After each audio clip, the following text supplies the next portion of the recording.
Hello everyone and welcome to SportsCenter. I'm Kelcey Wright Johnson. Welcome to Scotiabank Toronto Marlies hockey here on Leafs Nation Network. Tonight is Game 4 between these two teams, with Belleville earning the win 2 out of the first 3 games. Now the Senators are playing their 3rd game in 3 days and have won back-to-back games heading into tonight. Syracuse's 13-point game streak came to an end on Saturday with a 4-3 loss to Rochester. Tonight they will look to get redemption against the Marlies in their 2nd matchup of the season. Today is the Marlies' first home game of 2019, and it is sure to be a good one.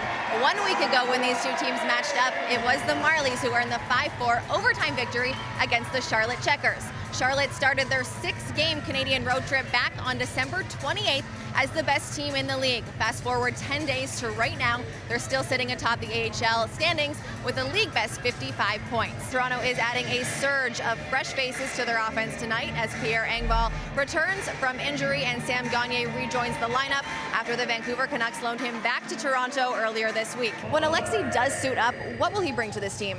Well, I think more than anything, he brings... Guys, in the last 3 games, the Marlies have found themselves in a hole early in the first period. What's got to change? Well, I think that's it. Since 1993, expectations have not been high when it comes to expansion teams in the NHL. That's why Golden Knights, along with Las Vegas hockey fans, have had a nice surprise this season. And when you say off to a good start, they are off to an absolutely almost historic... A perfect start. Yeah, a perfect start, a historic start. They've won their last 3 games, and no other team has done that when we talk about expansion teams. Welcome back into the Coca-Cola Coliseum. I'm standing here with Rasmus Sandin. Obviously not the start you guys want, but you battled back and responded incredibly to a 2-0 score yesterday. What needs to improve in the second period? I think everything needs to go a little bit quicker. I think everyone needs to win their battles out there. Thanks, Todd. Sheldon, coming off 2 wins on the weekend and now playing a team that you've seen 3 times already this season, what do you feel the Marlies need to focus on tonight and able to secure the W? Well, I think the biggest thing is just to continue to focus on our game here. Thanks, Todd. Trevor, you matched up with this team 1 week ago where they took an early 3-0 lead. Now, after 2 periods, it's Charlotte who's up 4-0. What's been different today? I think you just nailed it right there. We needed a better start. Let's bring back Todd and Bob now. Bob, you've made the transition from player to coach. How do you think Ryan is doing in his new gig? Thanks, Todd. Blake, the Toronto Marlies right now are playing with only 4 defensemen. How do you take advantage of that moving forward? Yeah, I think we just got to get pucks behind them and... Thanks, Todd. Sheldon, how important are the first 5 minutes of tonight's games in terms of setting the tone against Laval? Well, certainly, you know, in our current state, the first 5 minutes are important. We're trying to build confidence as a...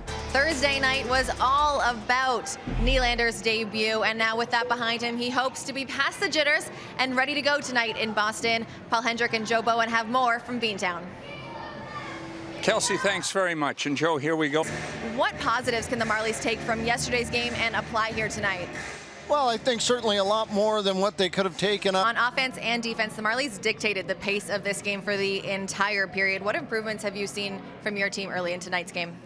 I mean, if we take the first period last game, it's a big improvement then. It's been a slow start with the Marlies for this Burlington native, but things have finally started to pick up. He scored 2 goals this past weekend. Let's get to know Josh a little bit better. Take a look. We talked a little bit before we went on air about the Calder Cup last year. Toronto finally brought their first one back home, and we were talking about where you were at that exact time. So what were you doing Game 7 Calder Cup victory for the Toronto Marlies last year? Well, I was here for Game 6, was hoping they were going to win it. All right, I'm standing here with Logan Brown. Logan, this is your 3rd game in 3 days. How do you kind of overcome fatigue, if you have any, and tackle this last game in a 3-3? Yeah, it's tough. Obviously, pretty tired.